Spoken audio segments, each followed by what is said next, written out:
নিজের বেস্ট ফ্রেন্ডকে বিয়ে করা জায়েজ হবে কিনা? বেস্ট ফ্রেন্ডের সংজ্ঞা কি? দেখেন, কোন ফ্রেন্ড, ছেলে এবং মেয়ে যাদের মধ্যে বন্ধুত্বের সম্পর্ক আছে, নাম দিয়েছেন বেস্ট ফ্রেন্ড, গুড ফ্রেন্ড বা ভালো বন্ধু।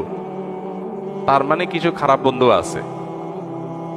মূলত একজন ছেলে এবং একজন মেয়ে, প্রাপ্তবয়স্ক ছেলে মেয়ের সাথে যদি বন্ধুত্ব হয়, এটা কোনো যৌন আকাঙ্ক্ষা, যৌন চিন্তা ভাবনার ঊর্ধ্বে উঠে কোনো বন্ধুত্ব হলে সাধারণত মনে করা হয় যে এটা বেস্ট ফ্রেন্ড। আসলে বাস্তবে এটা কাগজে কলমে আছে, বাস্তবে এর কোনো অস্তিত্ব নাই।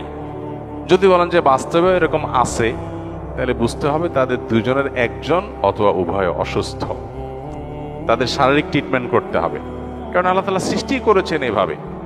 সো এই বেস্ট ফ্রেন্ড বলতে আসলে কোনো কিছু নাই।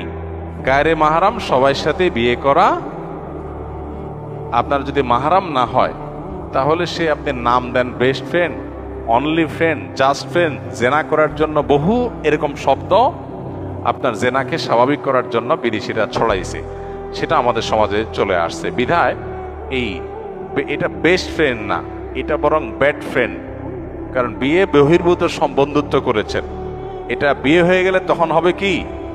Best friend. ওয়াইফ হয়ে গেলে তখন কি হয়ে যাবে? বেস্ট ফ্রেন্ড হয়ে যাবে ইনশাআল্লাহ।